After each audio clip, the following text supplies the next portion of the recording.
Hola, ¿qué tal? A todos, compañeros, muy buenas tardes, días, dependiendo en qué horario nos estén visualizando. Bueno, pues espero que estén muy bien.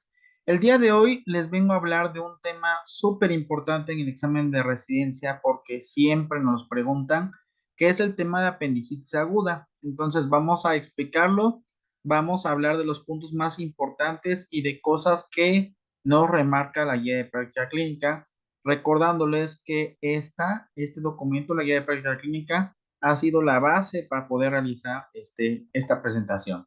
Entonces, espero que la disfruten.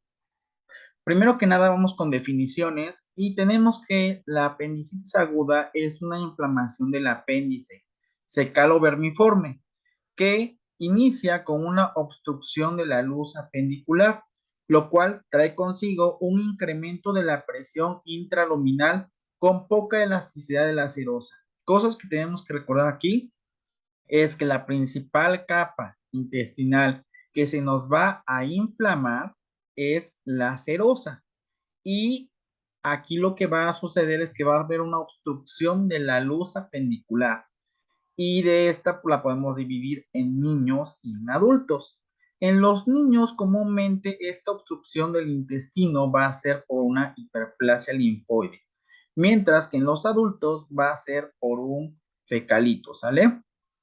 Por otro lado, tenemos la apendicectomía, que la apendicectomía es la remoción del apéndice secal. Y bien, aquí tenemos como tal las fases de lo que es nuestra apéndice cuando aún no se ha reventado. Y podemos ver que existen cuatro fases. La primera fase es una fase totalmente normal, pero en el momento que hay una inflamación, en el momento que hay una obstrucción, es cuando comienza la primera fase, que está numerada como número 1, que es la fase catarral o mucosa. Es una inflamación de la mucosa, pero macroscópicamente el apéndice se ve normal. Sin embargo, el compromiso venoso puede ser limitado de manera tan importante que en menos de 12 horas ya nosotros estemos llegando a una fase flemosa, donde notoriamente el apéndice ya incrementó su tamaño y existe una ulceración de la mucosa. Podemos ver en la imagen número 3 que ya tenemos algo que se llama apéndice purulenta, que es justamente cuando ya hay un exudado purulento dentro de esta apéndice y está próxima a reventarse. La última fase es la fase de un apéndice perforada, donde nosotros podemos encontrar que la perforación puede ser localizada o difusa. Si la perforación o el apéndice está necrótica y esta necrosis es localizada antes de que se arrepiente este apéndice, nosotros podemos encontrar un plastrón, lo que es como una masa, ¿ok? Que nosotros podemos palpar. Y si es algo difuso, pues ya va a ser más asociada con los fecalitos, ¿sale? El apéndice se puede reventar en un tiempo aproximado de 24 horas. Es por eso que la importancia de este tema es que nosotros debemos de actuar pronto para prevenir complicaciones y esto normalmente aplicado en la consulta de primer nivel de atención. Y muy bien, vamos a hablar que la apéndice es la primera urgencia quirúrgica en el mundo. Se da siempre entre la segunda y la tercera década de la vida. Y aquí hay que hacer énfasis que la edad de principal aparición es de los 10 a los 19 años. Ahora muy bien, el 70% de los pacientes que van a presentar una inflamación del apéndice van a ser varones. Entonces, por etiología y epidemiología, yo debo de recordar que siempre las apéndices se van a presentar en individuos jóvenes y hombres, ¿de acuerdo? Y la irrigación de lo que es nuestro apéndice va a venir de la mesentérica superior, ¿ok? Nace con una arteria apendicular en nuestro apéndice que va posteriormente a formar la arteria ileocólica para derivar en la cólica derecha y finalmente llegar a la mesentérica superior. Entonces, cuando nos pregunten cuál es en la rama de la que está irrigada nuestro apéndice, es la mesentérica superior. El cuadro clínico Es muy típico porque nosotros tenemos que localizar tres alteraciones que son súper específicas del apéndice. El primero es un dolor abdominal que va a comenzar de tipo periumbilical, es decir, alrededor del ombligo, y va a migrar en menos de 24 horas al cuadrante inferior derecho. El dolor es un tipo cólico. Posteriormente vamos a tener datos de irritación peritoneal. Y los datos de irritación peritoneal que principalmente vamos a presentar va a ser hipersensibilidad, es decir, el paciente no va a dejar que tú le toques el abdomen tan fácilmente, va a tener rigidez, porque lógico le duele, y va a existir una defensa de los músculos abdominales, ¿de acuerdo? Y otra cosa súper específica en este cuadro clínico es que vamos a tener una respuesta inflamatoria sistémica. Tal es así que si nosotros realizáramos una biometría hemática, nos vamos a dar cuenta que va a existir una leucocitosis con predominio de linfocitos. Entonces, acuérdense de esta leucocitosis, más de 11,000 leucocitos aproximadamente es lo que vamos a presentar y es el valor que nosotros nos debemos de acordar. Y ahí está, el dolor súper típico a nivel de fosa ilíaca derecha. Vamos con los datos de irritación peritoneal, son signos peritoneales. El primero es el punto de McBurney. El punto de McBurney va a ser ese punto que nosotros vamos a localizar entre una línea imaginaria del ombligo a la espina ilíaca anterosuperior. A partir de entonces vamos a poner el punto en la unión del tercio externo con los dos tercios medios. Ese es el punto de McBurney y cuando nosotros lo tocamos va a ser exageradamente doloroso. El paciente va a dar un grito de dolor. También vamos a ver que va a presentar el paciente un dato de irritación peritoneal. Este no es específico de apéndice, pero también se va a presentar, que es el signo de Bloomberg. Signo de Bloomberg que significa que yo voy a aplastar el abdomen y en el momento que suelto o que descomprimo el abdomen va a existir dolor. También podemos ver el signo de Robson. El signo de Robson es en el momento que yo palpo la fosa ilíaca izquierda, el dolor se va a ir referido hacia la fosa ilíaca derecha. El signo de Dunphy va a ser otro de los signos que va a acompañar a la apendicitis. Va a ser aquel dolor que va a ser despertado al momento de toser o de realizar alguna maniobra de Valsalva. El signo del psoas también lo podemos ver como uno de los signos más clásicos de irritación peritoneal y de apendicitis porque va a existir dolor a la extensión pasiva de la extremidad inferior. Y el signo del obturador, que igualmente nosotros le vamos a pedir al paciente que mueva el músculo obturador y también va a existir dolor. El diagnóstico, ¿cómo yo voy a hacer el diagnóstico? Pues el diagnóstico es meramente clínico. Va a ser un dolor característico que va a empezar a nivel periumbilical y que va a migrar posteriormente al cuadrante inferior derecho, que además se va a acompañar de una o varias manifestaciones o signos de irritación peritoneal y que va a tener datos de respuesta inflamatoria sistémica, como lo habíamos comentado con la leucocitosis. A partir de entonces, ¿cómo yo puedo saber si estoy hablando o no estoy hablando de una apendicitis? Bueno, tengo que aplicar una escala que se llama la escala de Alvarado. Y chicos, compañeros, esto es de aprenderse de ley para el ENAM. ¿Por qué? Porque escala de Alvarado siempre en el examen te van a poner un paciente en el cual tú tienes que obtener la escala de Alvarado. Entonces, la escala de Alvarado se divide de tres parámetros, de síntomas, de signos y de laboratorios. Dentro de los síntomas del paciente, vamos a tener que la migración del dolor de nivel periumbilical hacia la fosa ilíaca derecha va a tener un punto. La anorexia va a ser otro punto y que el paciente presente náuseas o vómito va a ser otro punto. Posteriormente pasamos a los signos. El dolor en el cuadrante inferior derecho nos va a dar 2 puntos. El signo de Bloomberg o el signo de rebote nos va a dar un punto. Y la fiebre mayor a 38 grados también nos va a dar otro punto.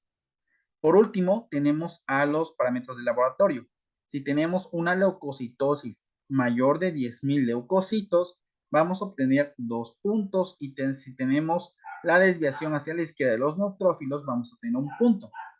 Si se dan cuenta, nosotros debemos de realizar una biometría hemática para poder obtener la escala de Alvarado. Entonces, cada uno de estos parámetros me va a dar un diferente valor. Si se dan cuenta, los valores que más puntaje nos dan va a ser el dolor en el cuadrante inferior derecho y la leucocitosis. Cada uno de estos vale 2 puntos. A la hora que los sumemos, yo puedo saber si tengo un diagnóstico de certeza o no de apendicitis. ¿Cómo sé esto? Si yo junto menos de 4 puntos, es una seguridad prácticamente que el paciente no tiene apendicitis. Sin embargo, vamos a ver más adelante que van a existir algunos pacientes que no nos van a mostrar típicamente este cuadro clínico. Va a ser enmascarado, principalmente adultos mayores y niños.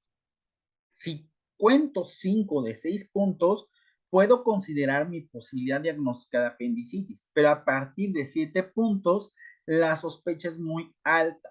Y ya teniendo 9 o 10 puntos, prácticamente estoy haciendo un diagnóstico de certeza. Por eso la utilidad de escala de Alvarado cuando nosotros hablamos de apendicitis. Y bien, ¿cómo vamos a actuar?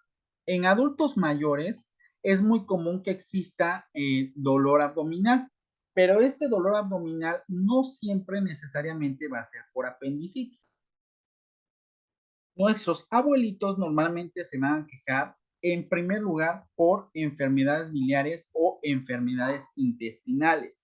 Las causas más frecuentes de dolor abdominal en el adulto mayor son enfermedades intestinales, obstrucción intestinal y tumores intestinales. Entonces tenemos que hacer un diagnóstico diferencial con estas sospechas.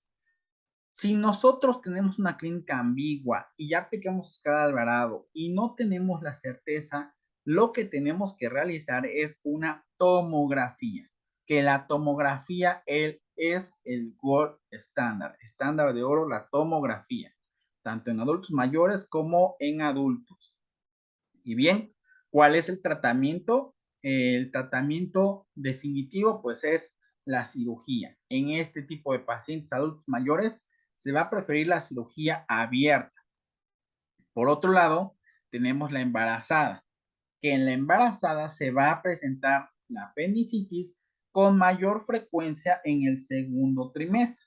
Entonces, es en el segundo trimestre y aquí siempre que tengamos una mujer que tenga un dolor a nivel abdominal y si está embarazada, yo debo de descartar un embarazo ectópico. Por eso es sumamente indispensable que si la mujer cuenta con una menorrea y no se conoce embarazada, lo primero que debo de realizar es una prueba inmunológica de embarazo. Muy bien, ya confirmamos que la paciente está embarazada y tiene un dolor en fosa ilíaca derecha, entonces yo voy a realizar un estudio. En el caso de la embarazada y del niño, voy a realizar ultrasonido, no tomografía, ultrasonido. Solo que en el caso de las embarazadas, es posible que si yo tengo alguna duda, puedo ocupar la tomografía a partir solamente de las 20 semanas de gestación, no antes. Entonces, acuérdense, si yo voy a utilizar tomografía y es embarazada a partir de la semana 20, porque recuerden que el primer trimestre del embarazo es muy susceptible a eventos teratogénicos. Muy bien, ¿y cuál es el tratamiento definitivo? Es la paroscopía. En el caso de los niños, el dolor va a ser más intenso. ¿Y por qué el dolor es más intenso en los niños? Porque el epiplón, sus epiplones, no alcanzan a cubrir totalmente el apéndice. Por lo tanto, el dolor va a ser más intenso y también la perforación intestinal va a ser mucho más frecuente. Así que hay que tener cuidado con los niños porque se reportan hasta unas tasas de 100% de perforación si no se diagnostica y se trata rápido este dolor.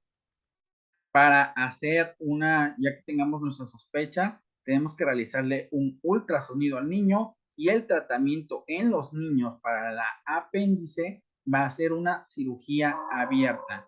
Y se dice que tiene que ser abierta y no laparoscópica porque En el caso de los niños, al ser un intestino y un cuerpo muy pequeño, las habilidades se ven reducidas si lo hacemos por la laparoscopía.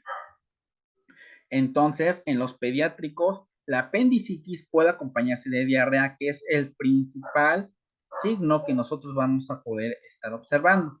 La mayor incidencia en el caso de los niños del apéndice va a ser de 6 a 10 años, pero recuerden ustedes que en menores de 5 años va a ser mucho más grave.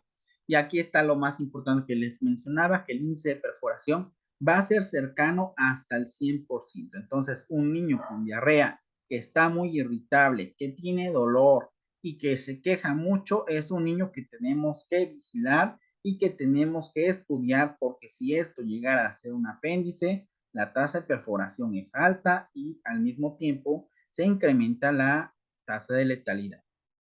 Ahora bien, existe algo que se llama prueba triple que nosotros podemos realizar en los niños para tener una mayor sospecha de apendicitis. Esto se conoce como los 3 diferentes estudios que vamos a realizar es una PCR que tiene que ser mayor a 8 microgramos por mililitro, una leucocitosis mayor a 11,000 y neutrófilos por arriba del 75%. Si tenemos estos 3, que se llama prueba triple, entonces tenemos un niño que está cursando con una apendicitis. En el caso de las embarazadas, el apéndice se va a desplazar de 3 a 4 centímetros hacia arriba por efecto de la gestación, de tal suerte que ustedes deben de recordar que si el apéndice normalmente lo tenemos en la fosa ilíaca derecha, en el caso de las embarazadas puede llegar inclusive hasta el cuadrante superior derecho, de tal suerte que el dolor puede no ser referido en el mismo sitio de las demás personas. Debemos de recordar que en el caso de las embarazadas, la apendicitis es el padecimiento no obstétrico quirúrgico más frecuente y tenemos que sospecharlo por el dolor. La pérdida en una embarazada de su producto puede ser hasta del 20% si esta no se trata. Y el diagnóstico diferencial lo debemos hacer con un embarazo ectópico, con salpingitis o con amenaza de parto pretérmino, entre otros. Entonces, en conclusión, cuando nosotros vamos a realizar un estudio, debemos de recordar que ultrasonido se lo vamos a realizar a las embarazadas y a los niños, y la tomografía a todos los adultos y a las embarazadas solamente si son mayores a las 20 semanas. Y aquí les pongo un punto de la guía de práctica clínica de evidencias y recomendaciones que nos dice que podemos utilizar la tomografía solamente en casos extremos y después de las 20 semanas.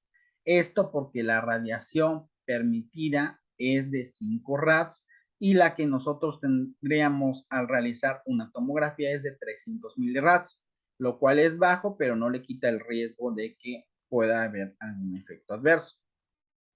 Los criterios de referencia son cualquier paciente que tenga un cuadro clínico clásico de apendicitis deberá ser referido sin necesidad de estudios. Vuelvo a repetir, sin necesidad de estudios, porque luego sucede que de repente en nuestros centros de salud, en nuestros hospitales, no nos quieren atender a los pacientes porque no lleva estudios complementarios. Señores, el apéndice es una urgencia quirúrgica que nosotros debemos tratar como cual.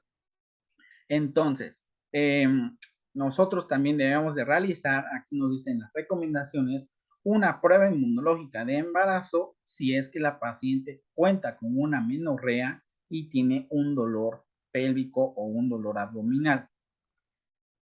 ¿Cuál va a ser el tratamiento? Apendicectomía laparoscópica en embarazadas, obesos y trabajadores que deseen recuperarse y reintegrarse rápido a sus actividades. Y la apendicectomía abierta solamente está reservada para menores de 5 años y adultos mayores. Ahora, esa es pregunta de examen. ¿Cuáles son las contraindicaciones de realizar una laparoscopía? No la puedo realizar en pacientes que tengan insuficiencia cardíaca congestiva, en aquellos que tengan múltiples cirugías abdominales, en aquellos que tengan hipertensión pulmonar severa, en aquellos casos donde no exista material necesario para realizar el procedimiento o en casos donde el personal no esté capacitado en la cirugía. Esas son contraindicaciones para realizar entonces la laparoscopía. Y la profilaxis antibiótica se tiene que dar, así como lo dicen estas letras, se tiene que dar a todo paciente que se sospeche de apendicitis. Y esto es en el preoperatorio y se tiene que dar cefoxitina de 2 gramos intravenosa más metronidazol 500 miligramos intravenoso. Sin embargo, también existen otras combinaciones antibióticas terapéuticas que puede ser cefazolina de 2 gramos más metronidazol de 500 miligramos igualmente intravenoso o también se puede utilizar analgesia con paracetamol intravenoso. Las complicaciones son las famosas 4P, que son la perforación intestinal, la peritonitis focal, la peritonitis difusa y la pileflebitis. Y dentro de esto les debo de decir que cuando se presenta perforación, siempre vamos a encontrar un dolor intenso y fiebre que va a superar los 38 grados centígrados. Recuerden ustedes que la fiebre aquí va a ser exageradamente alta. Entonces, una fiebre que sea de 38 grados hacia arriba, sospecho de una apendicitis. También la peritonitis focal, que es el momento en donde se desarrolla el absceso apendicular, sucede normalmente cuando existe un tapón y esto es provocado por un apendiculito. Cuando tenemos la peritonitis difusa, si la contaminación es muy grande, puede incluso alcanzar el fondo de saco de Douglas y esto pues obviamente pues diseminarse a los demás órganos. Y la pileflebitis es una complicación de la peritonitis gangrenosa en donde se van a desarrollar diferentes émbolos que van a ir hacia el hígado y se va a originar una tromboflebitis séptica. Esto obviamente nosotros lo podemos diagnosticar por medio de la aparición de abscesos intrahepáticos que pueden ser visualizados mediante tomografía. Es una complicación menos frecuente, pero también se registra. Y como hemos visto, ya se puede perforar a partir de 24 horas. ¿Cuáles son los organismos que principalmente vamos a tener? Muy bien, compañeros. El primero es E. coli y el segundo, a ver, piensen un poquito. Muy bien, creo que sí, sí están en lo correcto, efectivamente. La respuesta correcta es Bacteroides fragilis. Esos son los dos organismos que se asocian a los procesos de apendicitis perforada. Bueno, el algoritmo está sencillo. Cuando yo tengo un paciente que tiene un cuadro clínico, debe de ser valorado por cirugía y inmediatamente ser atendido y realizar laparoscopía o cirugía abierta si corresponda. Si tiene las dos manifestaciones cardinales, dos de al menos tres de las que les presenté, pues inmediatamente tiene que ir a cirugía.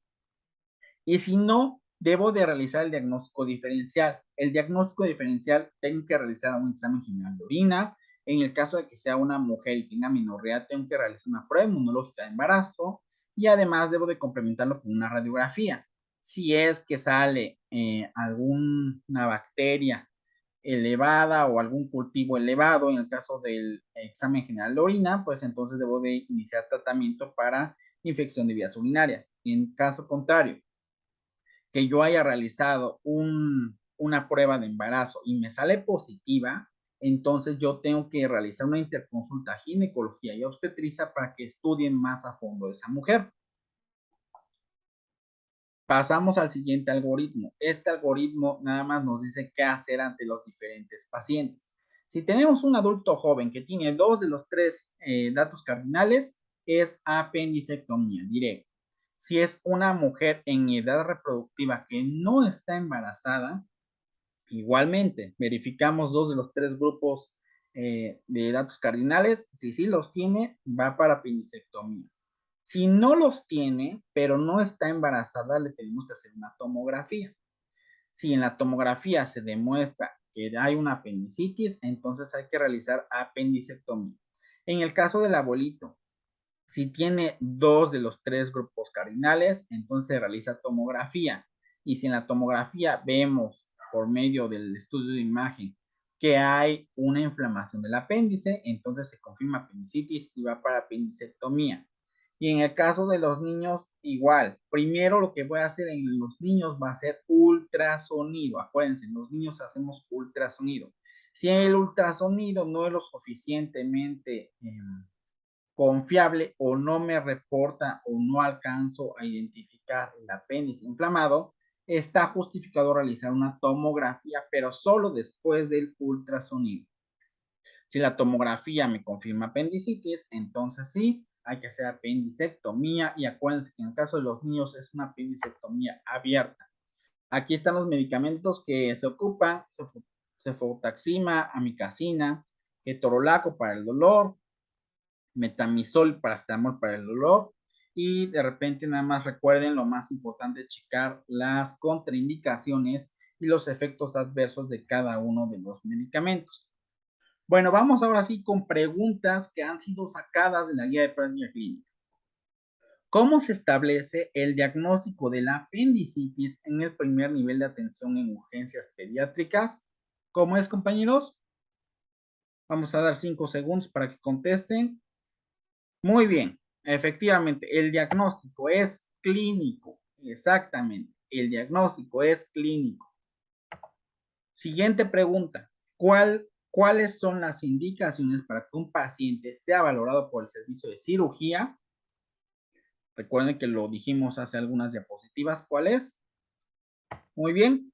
Cualquier sospecha que haya apendicitis tiene que ser valorado sí o sí por cirugía.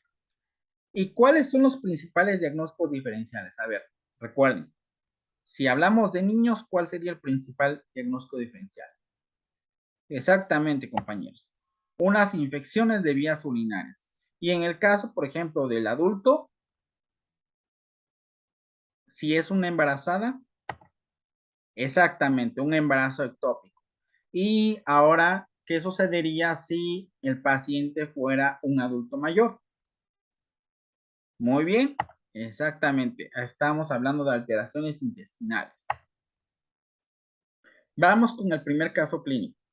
Es una adolescente obesa de 14 años que acude a consulta por presentar dolor de inicio súbito. Tiene 6 horas de evolución. Empezó en el hipogastrio y después migró hacia la fosa ilíaca derecha. En la exploración física tiene una temperatura de 38 grados, tiene un abdomen distendido y tiene un punto McBurney positivo. El diagnóstico lo realizarán ustedes al encontrar el siguiente signo radiológico: A, fecalito; B, asa centinela; C, coprostasis difusa; o D, signo del grano de café. Vamos a dar 10 segundos para que contesten. Muy bien, la respuesta correcta es fecalito, exactamente, es el fecalito. Siguiente pregunta.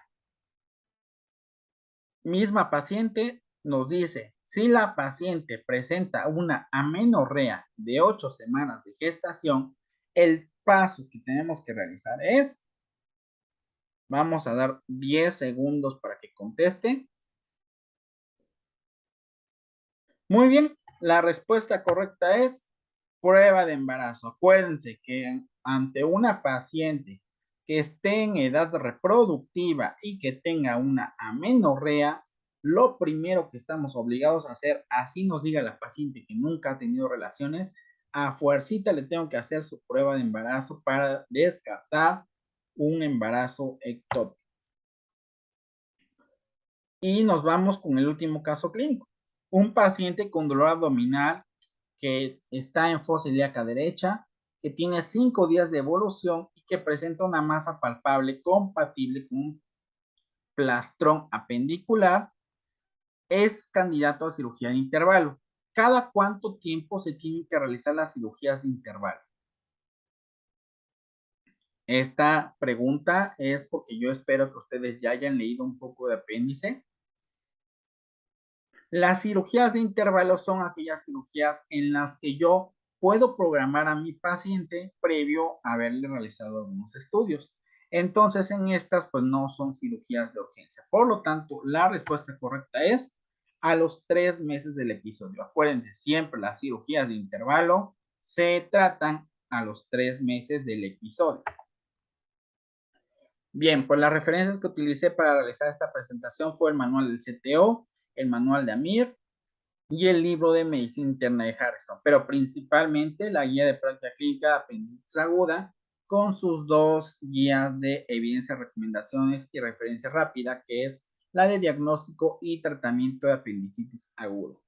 Muy bien, compañeros, pues espero que hayan tenido una noche de provecho con este video y cualquier duda que tengan ustedes, dejen en los comentarios.